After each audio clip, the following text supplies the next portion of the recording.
Oi, gente, bom dia. Todo mundo tá vendo, ouvindo?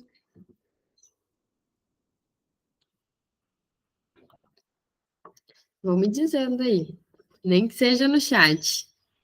Cláudia mandou um oi. Kate, bom dia, Van. Bom dia, Fran. Bom dia. Bom dia.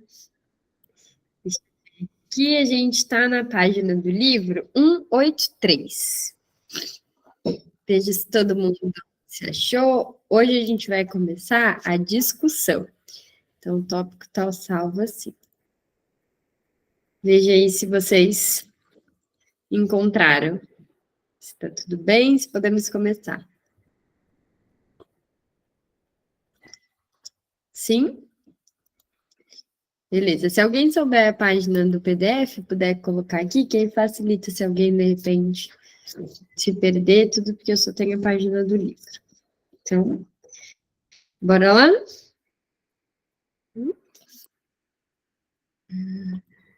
Nem sempre fui psicoterapeuta. Como outros neuropatologistas, fui me preparando para empregar diagnósticos locais e eletroprognósticos. E ainda me causa estranheza que os relatos de casos que escrevo pareçam contos, e que, como os poderia dizer, faltam-lhes a marca da seriedade da ciência. Tenho de consolar-me com a reflexão de que a natureza do assunto é evidentemente a responsável por isso, e não qualquer preferência minha. A verdade é que o diagnóstico local e as reações elétricas não levam a parte alguma no estudo da histeria, ao passo que uma descrição pormenorizada dos processos mentais, como as que estamos acostumados a encontrar nas obras dos escritores imaginativos, me permite, com o emprego de algumas fórmulas psicológicas, obter pelo menos alguma espécie de compreensão sobre o curso dessa ficção. Os casos clínicos dessa natureza devem ser julgados como psiquiátricos. Entretanto, possui uma vantagem sobre estes últimos, a saber, uma ligação íntima entre a história do sofrimento do paciente e os sintomas de sua doença. Uma ligação pela qual ainda procuramos em vão nas biografias das outras psicoses. Ao relatar o caso da senhora Elizabeth von R., esforcei-me por entrelaçar as explicações que pude fornecer sobre o caso com minha descrição do curso da recuperação da paciente. Talvez valha a pena reunir mais uma vez os pontos importantes.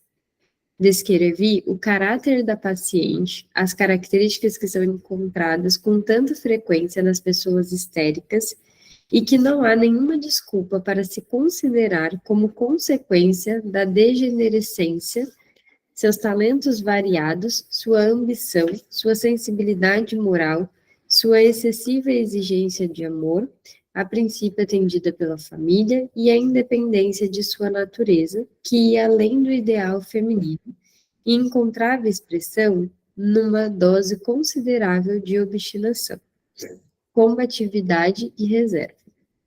Na página do livro, a gente está na 184 do PDF. Pedir para, se alguém tiver aqui, colocar no chat para gente. Nenhuma mancha hereditária apreciável, segundo me disse meu colega, pode ser encontrada em qualquer dos dois lados da família. É verdade que a mãe sofrera, por muitos anos, de uma depressão neurótica que não fora investigada, mas os irmãos e as irmãs da mãe, assim como o pai e a família, podiam ser considerados pessoas equilibradas, sem problemas nervosos. Não ocorrera nenhum caso grave de neuropsicose entre os parentes mais próximos. Tal era a natureza da paciente que agora se via dominada por emoções dolorosas, a começar pelo efeito depressivo de cuidar de seu querido pai durante uma doença prolongada.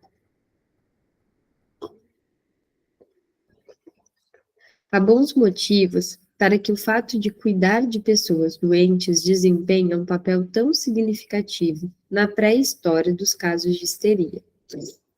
Muitos dos fatores em ações são óbvios.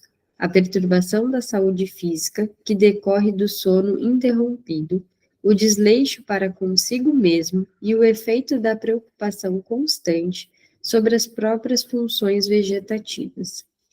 Em minha opinião, porém, deve-se procurar o determinante mais importante em outra parte. Qualquer pessoa cuja mente seja ocupada pelas 1001 tarefas envolvidas na prestação de cuidados a pessoas enfermas, tarefas essas que seguem umas às outras numa sucessão interminável por um período de semanas e meses, adotará, por um lado, o hábito de suprimir todos os sinais da sua própria emoção, e, por outro, logo desviará a atenção de suas próprias impressões, visto não ter nem tempo, nem forças para apreciá-las devidamente. Assim, acumula uma massa de impressões passíveis de carregar afeto, que mal chegam a ser suficientemente percebidas e que, de qualquer modo, não foram enfraquecidas pela habitação. Está criando material para a histeria de retenção. E aqui a gente pode pensar na questão, né, de quem cuida da pessoa que cuida de alguém. Do quanto que pode ser bastante difícil e adoecedor cuidar tão extensivamente, assim.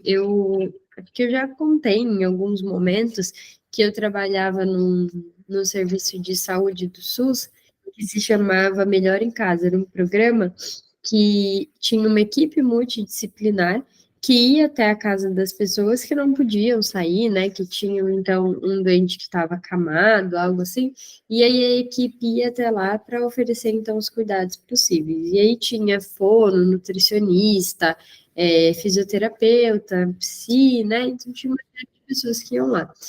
E aí a gente podia ver, assim, que existia todo o serviço que era voltado, então, para a pessoa que estava doente, mas também existia bastante sofrimento daquele que era o responsável da família por cuidar daquele doente, do quanto era cansativo, e às vezes só tinha uma pessoa para cuidar, não tinha mais ninguém que pudesse, então, revezar, dividir, ou que pudesse ali fazer esse trabalho, sabe? E ainda, socialmente, a gente pode pensar quantas e quantas críticas as pessoas não têm de tipo, nossa, mas fulano não quer cuidar mais da mãe, nossa, mas fulano reclama de cuidar do pai, reclama de cuidar do tio, do amigo, do irmão, sei lá.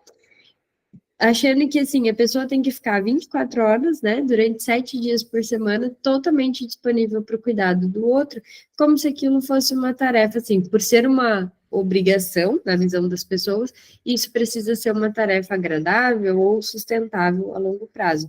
E é importante a gente ter esse olhar de que nem sempre isso se sustenta durante um tempo, é preciso que essa pessoa também seja cuidada. Então, acho que nesse trecho dá para a gente pensar sobre isso, de quando alguém só cuida, deixa de ser cuidado e de oferecer o cuidado a si mesmo. E isso a longo prazo. A longo prazo, não que tenha um tempo específico, tá? Esse longo depende de para quem seria, mas de qualquer forma é adoecedor.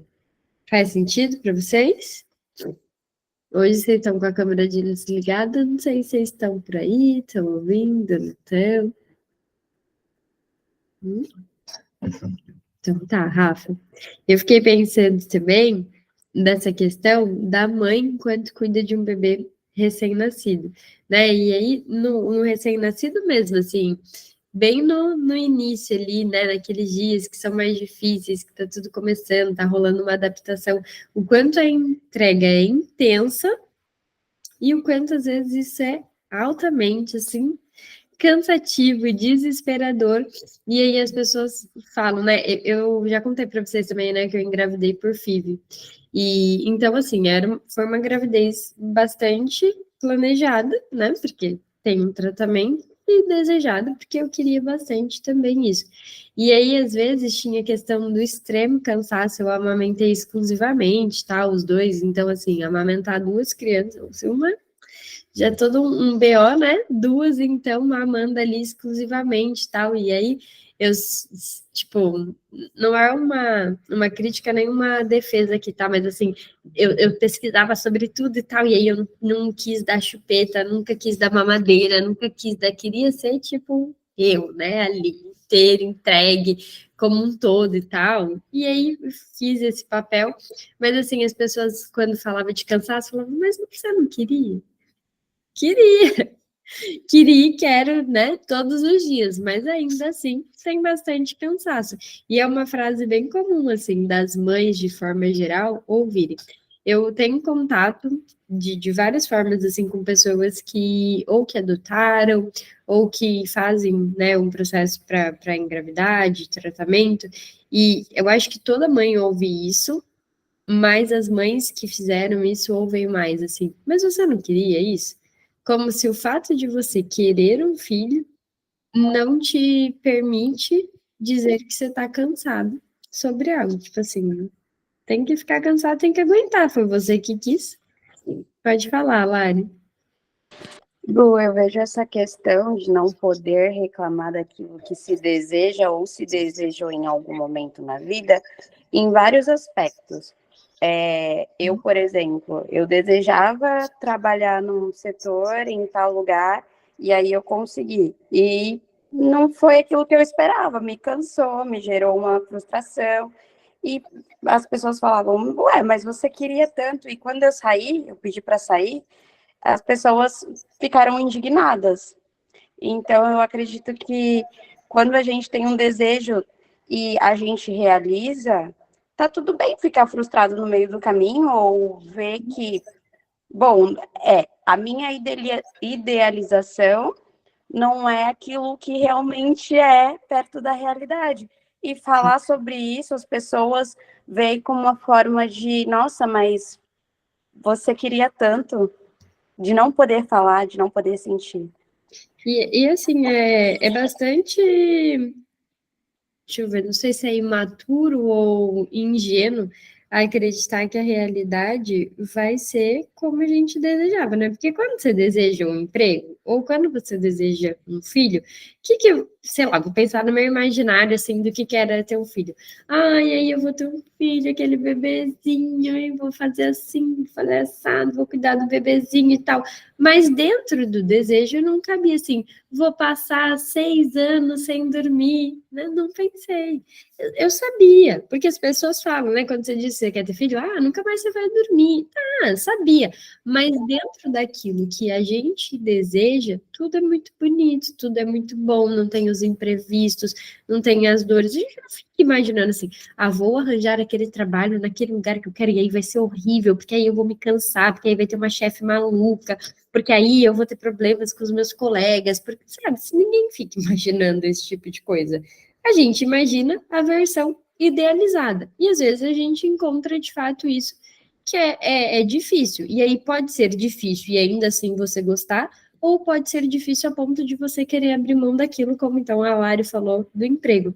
E tudo bem. Né? A idealização é uma idealização, ela não é a realidade. E aí parece um pouco cruel porque você desejou, um pouco não, acho que bastante, né? Porque você desejou, agora você tem que aguentar.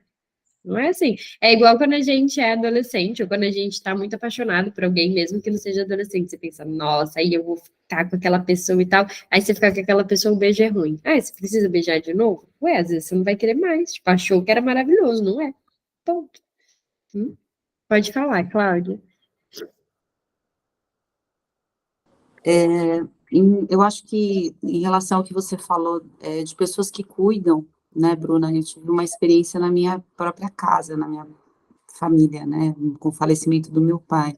Eu acho que tem essa questão de você cuidar, né, do outro e não se cuidar, e não se permitir se olhar, e também, eu acho que uma coisa muito importante é a questão da culpa, né, e isso é muito, assim, importante, né? A pessoa se sente culpada de repente, muitas vezes o cansaço, poxa, eu não aguento, vão colocar, de repente, numa clínica, e essa culpa, né, muitas vezes, além de não se olhar, se sentir culpada, né, esse peso, então, é bem complicado. A gente tem que ter esse olhar, né, de não julgar também, né, principalmente a questão do familiar, né, por exemplo, minha mãe cuidar do meu pai, e ela não se permitia sentir cansada e se sentia culpada de repente, colocar ele, né, numa situação, numa clínica, enfim. Não só ela, como eu também, eu digo mais ela, porque ela estava no dia a dia, né.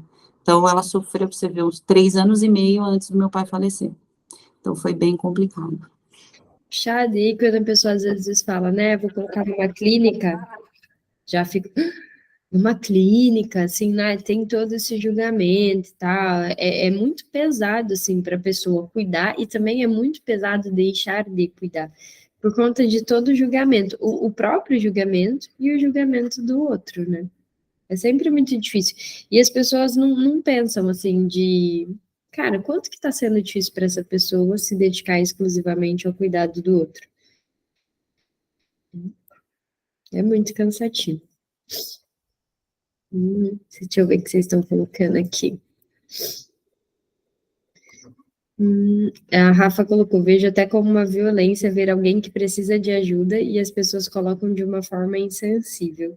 Uma coisa é imaginar, né, as coisas boas e outra coisa é, de fato, a experiência.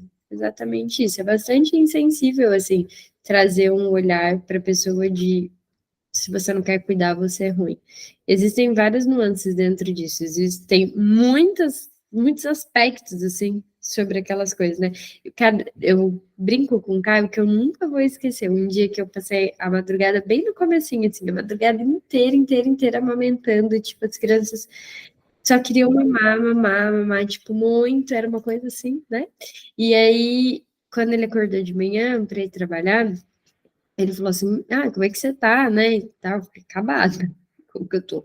Acabada, né, destruída, mas eu tô com muita fome, preciso comer, e aí ele foi, pegou lá, fez pão, colocou café e tal, e levou para mim, e aí ele levou e colocou assim, tipo, tinha uma banqueta assim, do lado da cama, e aí ele colocou e deixou lá, eu peguei o pão, e na primeira mordida, antes de terminar de morder, tipo, e mastigar e tal, eu dormi.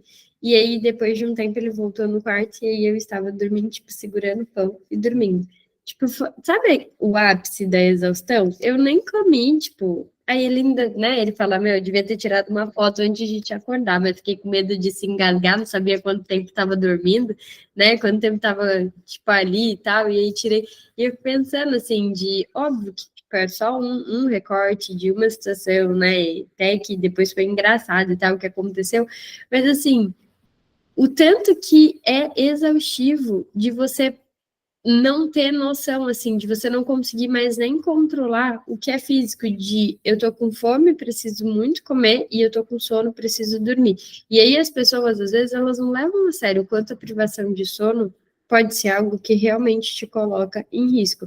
E aí, claro, tô falando de 2 bebês, mas tem a questão também de uma pessoa que tá doente. Eu já ouvi um caso de uma pessoa que culpava muito uma terceira pessoa que estava tomando conta de um adoentado, que dizia assim, ela dormiu e ela não podia ter dormido.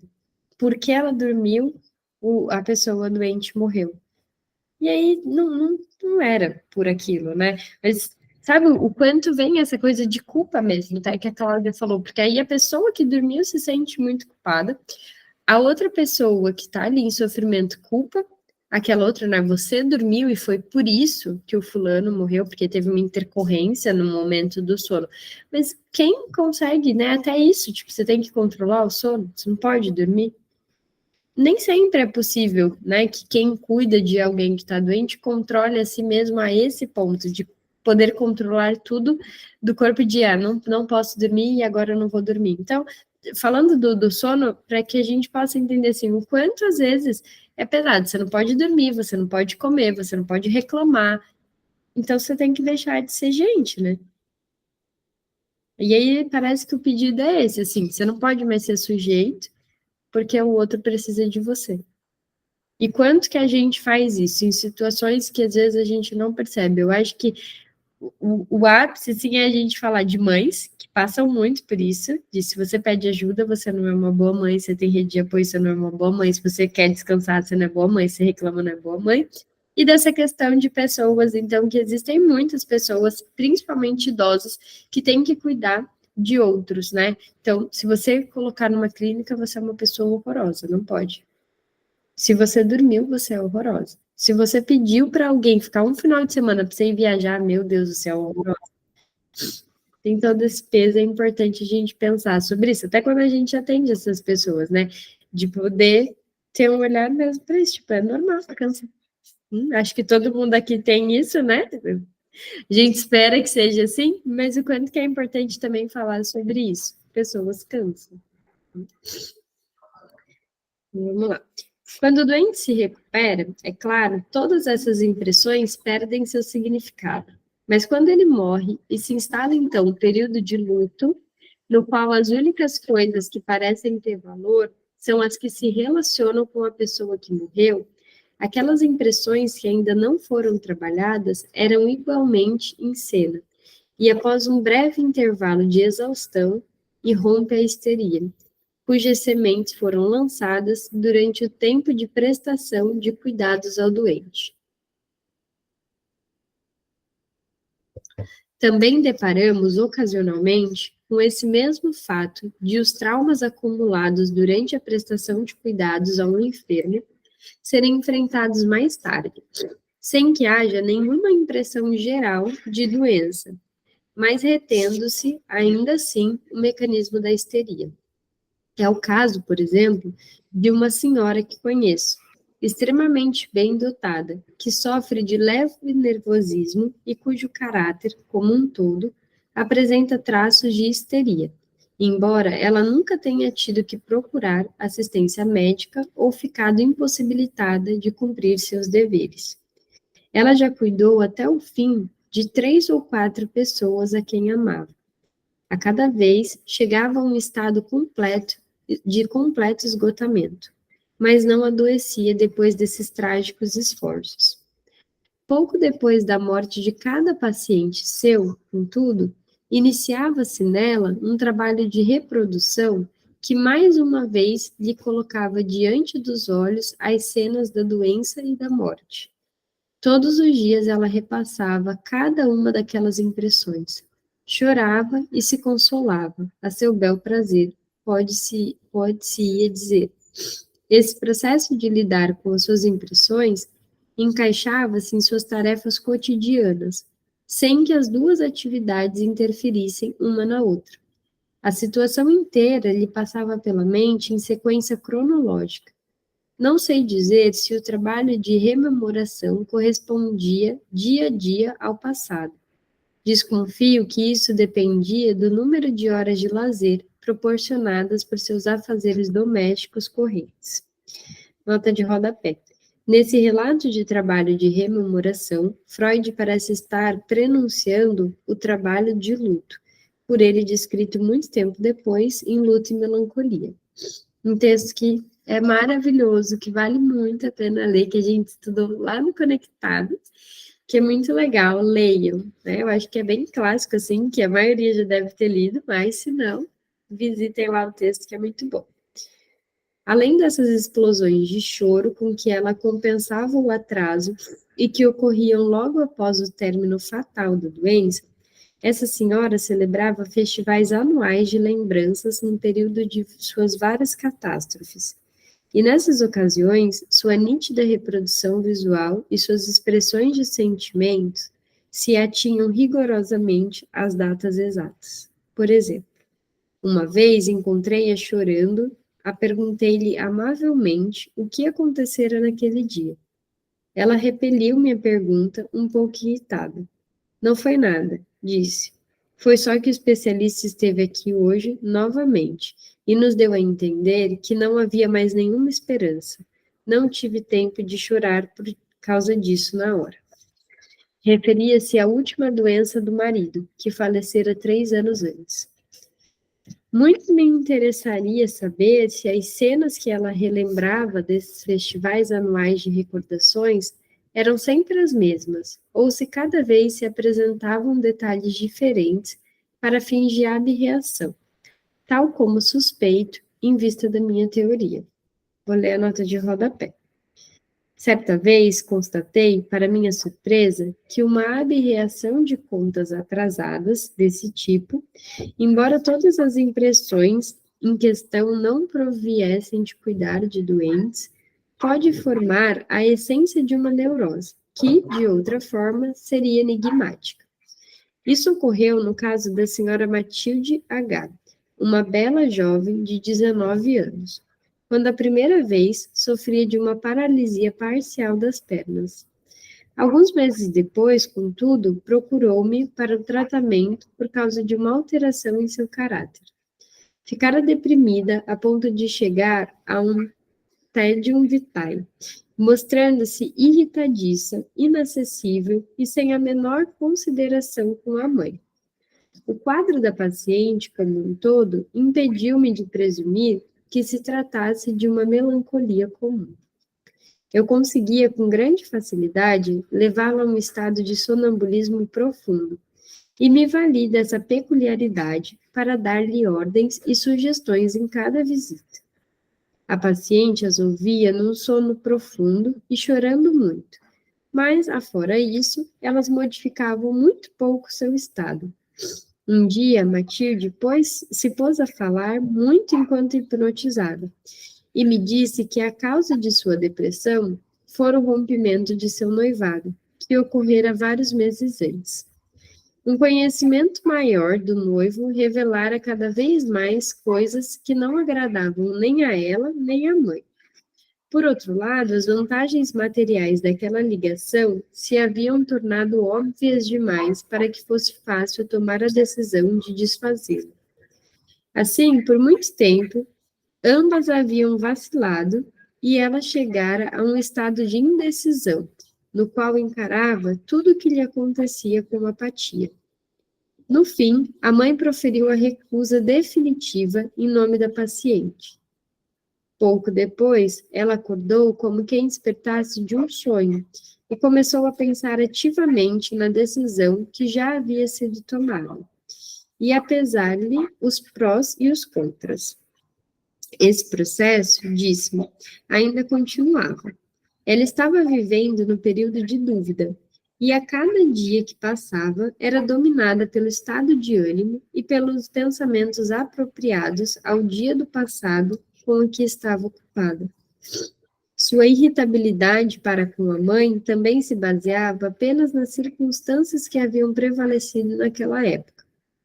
Comparada a essas atividades mentais, sua vida atual se afigurava como mera aparência da realidade, como algo num sonho. Não consegui induzir a moça a falar novamente. Continuei a dirigir-lhe a palavra enquanto se encontrava em sonambulismo profundo e a observá-la irromper em lágrimas todas as vezes, sem jamais me responder. Um dia, perto do aniversário de seu noivado, toda a sua depressão se dissipou, o que me trouxe o crédito por um grande êxito terapêutico através do hipnotismo. Voltando lá para o texto. Mas não posso saber com certeza. Essa senhora, que não tinha menos força de caráter do que inteligência, sentia-se envergonhada do efeito violento que essas reminiscências tinham sobre ela. Devo frisar mais uma vez que essa mulher não está doente. Sua abreação retardada não era um processo histérico, por mais que se assemelhasse a tal processo. Podemos perguntar por que uma situação de velar por doentes é acompanhada de histeria e outra não. Não pode ser uma questão de predisposição individual, pois esta se achava presente num alto grau na senhora que falei. Mas devo agora voltar à senhora Elizabeth von R. Enquanto cuidava do pai, como vimos, ela desenvolveu pela primeira vez um sintoma histérico, uma dor numa região específica da coxa direita. Por meio da análise, foi possível encontrar uma elucidação adequada para o mecanismo do sintoma. Ele aconteceu no momento em que o círculo de ideias que abrangia seus deveres para com o pai enfermo entrou em conflito com o conteúdo do desejo erótico que ela estava sentindo na época. Sob a pressão de intensas autocensuras, ela se decidiu em favor do primeiro, e ao fazê-lo provocou a dor histérica. De acordo com uma visão sugerida pela teoria conversiva da histeria, o que aconteceu pode ser descrito da seguinte maneira: ela recalcou uma ideia erótica fora da consciência e transformou a carga de seu afeto em sensações físicas de dor. Não ficou claro se esse primeiro conflito se apresentou a ela numa única ocasião ou em várias. A segunda alternativa é a mais provável. Um conflito exatamente semelhante, embora de maior significação ética e ainda mais claramente estabelecido pela análise, desenvolveu-se de novo alguns anos depois, e levou a uma intensificação e uma extensão das mesmas dores para além dos limites originais. Mais uma vez, foi um círculo de representações de natureza erótica que entrou em conflito com todas as suas representações morais, pois suas inclinações centralizaram-se no cunhado, e tanto durante a vida da irmã como depois de sua morte. A representação de ser atraída precisamente por esse homem lhe era totalmente inaceitável. A análise proporcionou informações pormenorizadas sobre esse conflito, que foi o ponto central da história da doença. Os germes de sentimento da paciente pelo cunhado podiam ter estado presentes por muito tempo. Seu desenvolvimento foi favorecido pela exaustão física, devido à ampliação dos cuidados com os doentes, e pela exaustão moral, devido às decepções que se estendiam por muitos anos. A frieza de sua natureza começou a ceder, e ela admitiu para si mesma sua necessidade de amor de um homem. Durante as várias semanas que passou na companhia dele na estação das águas, seus sentimentos eróticos, bem como suas dores, alcançaram o clímax. A análise, além disso, deu provas que durante o mesmo período, a paciente se encontrava num estado psíquico especial. A ligação desse estado com seus sentimentos eróticos e suas dores parece possibilitar a compreensão do que aconteceu segundo a teoria da conversão. Parece-me seguro afirmar que, na época, a paciente só se conscientizou claramente de seus sentimentos pelo cunhado, por mais que poderosos que fossem, numas poucas ocasiões, e mesmo assim apenas momentaneamente. Se tivesse sido de outra forma, ela também se teria conscientizado, inevitavelmente, da contradição entre esses sentimentos e suas representações morais, e teria experimentado tormentos mentais como os que observei ter depois de nossa análise. Ela não se lembrava de nenhum sofrimento desse tipo, havia-os evitado. Sucedeu que seus próprios sentimentos não ficaram claros para ela.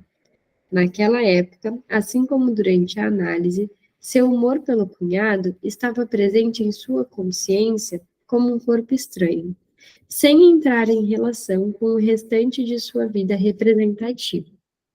Com relação a esses sentimentos, ela estava na situação peculiar de saber, e ao mesmo tempo de não saber.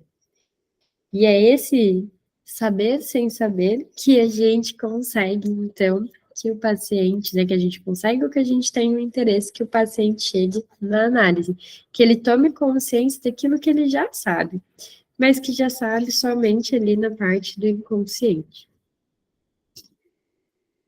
E aí, depois as pessoas falam assim, nossa, mas fulano não quer vir para a sessão. Nossa, mas por que será que o fulano pode ser ele mesmo, né? Se defende tanto, tipo, não vou, né? Por que será que tem, então, tudo isso? Porque é difícil a gente saber de algo conscientemente que a gente já reprimiu. Quando as pessoas falam assim, ai, puta, porque fulano falta na sessão, porque não se compromete, fico brava com tanta resistência. Eu sempre falo, Vamos fazer o exercício de voltar para a gente pensar na nossa análise? Eu sou super comprometida com a minha análise e vou semanalmente. Acho que é porque eu sou psicanalista. Se eu não fosse, talvez eu não fosse tão dedicada assim. Porque tem dias que eu vou na força do ódio. Tipo assim, hoje eu vou porque tá marcado. Tenho que ir, sei o quanto que isso é importante, né? Mas vontade, assim, ó, vontade mesmo, não tenho. E aí, aquilo, não tenho querer, mas tenho desejo, senão nem estava lá, nem era, né, analista, nem estava nesse ponto de buscar a formação. Mas quando vocês estiverem bravas, assim, enquanto sujeito, né, porque as pessoas às vezes não se comprometem, ou com a resistência, pensem nesse movimento de vocês. É fácil fazer análise? Não, né? Já falei, falo, repito. Todo mundo que gosta de psicanálise tem uma vida um pouco lascadinha, então assumo que não é fácil falar disso. Não é fácil, né, estar ali em análise. Para as pessoas que procuram a gente, por vezes também não é. Claro que isso vira muitas vezes material ali, né, para a gente trabalhar em análise com o paciente. Né? É claro que tem que fazer com a resistência, não é só tipo, tudo bem, é difícil mesmo. Não é isso que eu quero dizer. Óbvio que a gente trabalha sobre isso. Mas é importante também que a gente saiba que fazer análise pode ser um movimento muito difícil. E também para não ficarem se culpando, assim, o paciente saiu, putz, sempre é culpa minha, eu sempre acho que eu fiz alguma coisa errada. Nem sempre.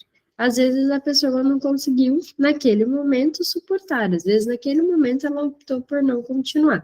Às vezes você fez merda mesmo, errou, né? Precisa ir lá para supervisão, trabalhar isso, às vezes falta conhecimento teórico, você tem que estudar mais, óbvio que tudo isso pode acontecer, mas nem sempre quando um paciente ele interrompe ali o processo, é porque você errou. Importante ter esse olhar. Situação vale dizer em que um grupo psíquico é isolado. Mas isto e nada mais é o que queremos dizer quando afirmamos que esses sentimentos não estavam claros para ela. Não queremos dizer que a consciência deles fosse de qualidade inferior ou de menor grau, mas sim que eles foram isolados de qualquer livre conexão associativa de pensamento com o resto do conteúdo representativo de sua mente. Mas como poderia ocorrer que um grupo representativo com tanta força emocional fosse mantido tão isolado? Afinal de contas, em geral, o papel desempenhado nas associações por uma ideia aumenta proporcionalmente à quantidade de afetos que há nela. Poderemos responder a essa pergunta se levarmos em conta dois fatos que podemos usar como estabelecidos com certeza. Simultaneamente à formação desse grupo psíquico isolado, a paciente desenvolveu suas dores histéricas. 2. A paciente ofereceu forte resistência à tentativa de se promover uma associação entre o grupo psíquico isolado e o resto do conteúdo de sua consciência. E quando, apesar disso, a ligação se realizou, ela sentiu uma grande dor psíquica. Nossa visão da histeria relaciona esses dois fatos com a divisão de sua consciência, afirmando que o segundo deles indica o motivo para a divisão da consciência, ao passo que o primeiro indica seu mecanismo. O motivo foi o de defesa, a recusa por parte de todo o ego da paciente a chegar a um acordo com esse grupo representativo. O mecanismo foi o de conversão, isso é, em lugar das dores mentais que ela evitou, surgiram as dores psíquicas. Desse modo, efetuou-se uma transformação que teve a vantagem de livrar a paciente de uma condição mental intolerável. Embora, é verdade, à custa de uma normalidade psíquica, a divisão da consciência que se efetuou e de uma doença física, suas dores sobre as quais se desenvolveu uma astasia-abasia. Devo confessar que não posso oferecer nenhuma indicação de como se processa uma conversão dessa natureza. Evidentemente, ela não se efetua da mesma maneira que uma ação intencional e voluntária. É um processo que ocorre sob a pressão da motivação de defesa em alguém cuja organização ou modificação temporária dela tem uma tendência nesse sentido. Nota de rodapé. A expressão complacência somática, empregada no caso de Dora, talvez se refira a essa tendência. Essa teoria exige um exame mais detido. Podemos perguntar, o que é que se transforma aqui em dor física? Uma resposta cautelosa seria algo que talvez se tivesse transformado e que deveria ter se transformado em dor mental. Essa pergunta, né, o que é que se transforma em dor física, traz bastante ideia, pensamentos, insights sobre, de fato, o que se torna mesmo em dor física diante das pessoas que a gente escuta, né? E quando a gente pensa em doenças assim, eu sempre cito a questão da fibromialgia, que eu acho que traz bastante clareza sobre o que a gente está falando, né? E você pensa, o que será que naquela pessoa, para não se tornar, então, né, para não suportar uma dor psíquica, sente uma dor física? Se nos aventurarmos um pouco mais e tentarmos representar o mecanismo representativo numa espécie de quadro algébrico, podemos atribuir uma certa carga de afeto ao complexo representativo dos sentimentos eróticos que permaneceram inconscientes e dizer que essa quantidade, a carga afetiva, é o que foi convertido. Resultaria diretamente dessa descrição que o amor inconsciente teria perdido tanto de sua intensidade através de uma conversão desse tipo, que se teria reduzido a apenas uma representação fraca. Essa redução da força seria, então, a única coisa que tornou possível a existência desses sentimentos inconscientes como um grupo psíquico isolado. O presente caso, contudo, não se presta bem a dar um quadro nítido de um assunto tão delicado, pois nele, provavelmente, só houve conversão parcial. Em outros, pode-se demonstrar com probabilidade que a conversão completa também ocorre, e que nela a representação é incompatível, é de fato recalcada, como somente uma representação de intensidade muito fraca pode ser.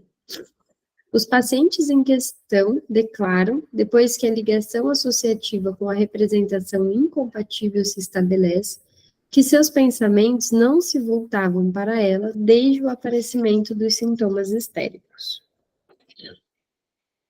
Afirmei anteriormente que, em algumas ocasiões, embora apenas por um momento, a paciente reconheceu conscientemente seu amor pelo cunhado.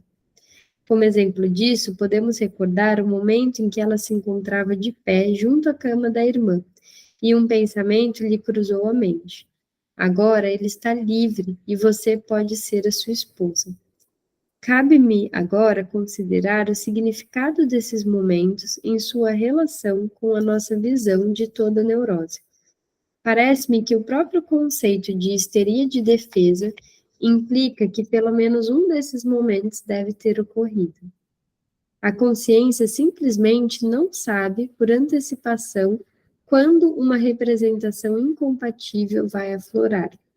A representação incompatível, que juntamente com as que lhe são associadas é depois excluída e forma um grupo psíquico separado, deve originalmente ter estado em comunicação com a corrente principal de pensamento.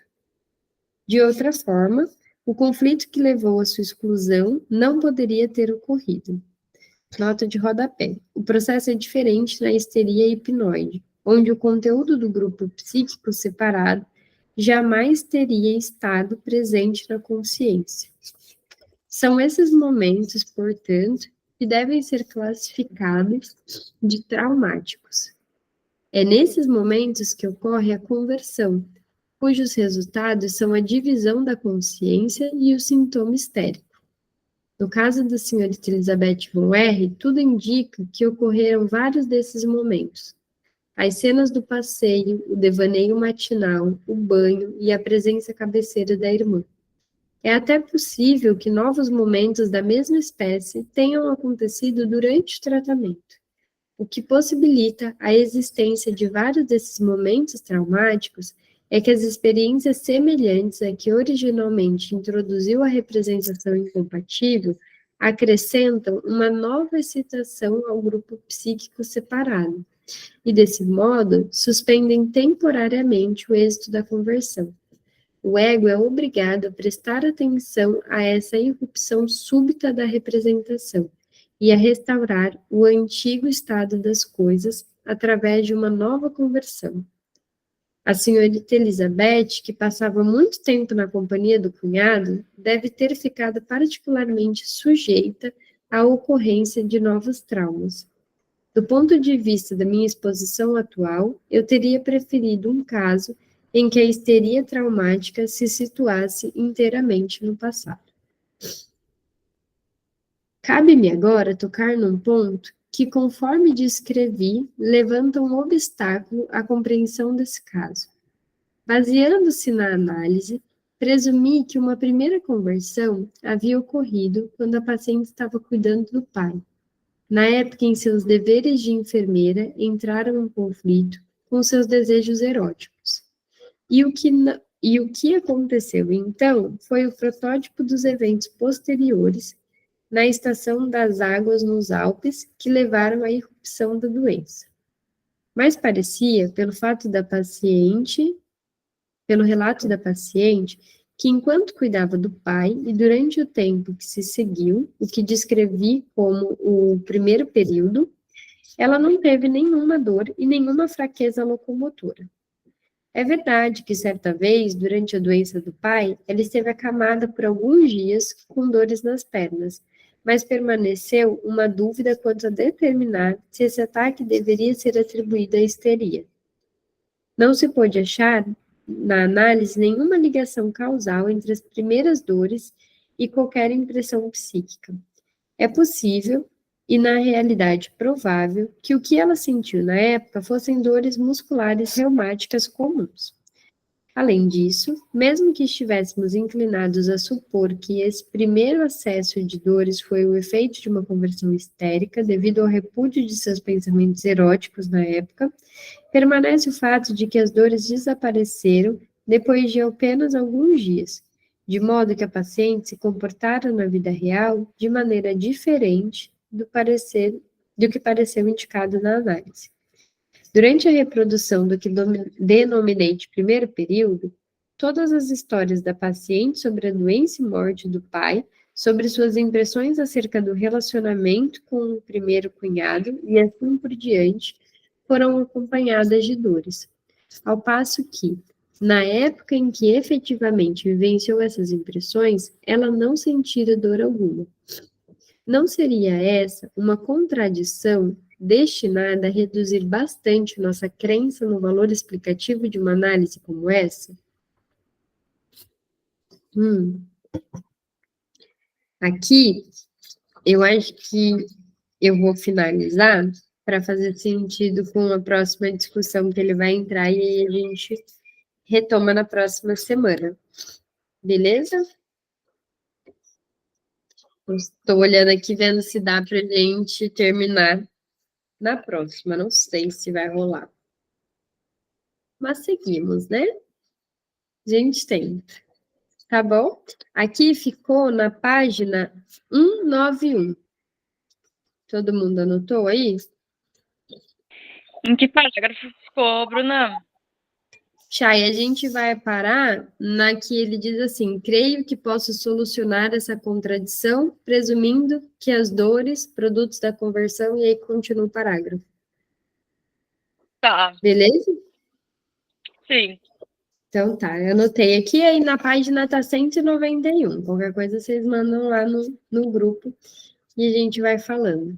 Porque aí mais para baixo já tem ele citando outro caso, tudo para a gente não esquecer, né? E ter uma linha de pensamento, acho que vamos parar aqui. Tá bom? Obrigada pela presença. Até semana que vem. Fiquem bem. Um beijo. Até a próxima. Obrigada. Tchau, gente. Obrigada. Bom dia. Tá, gente.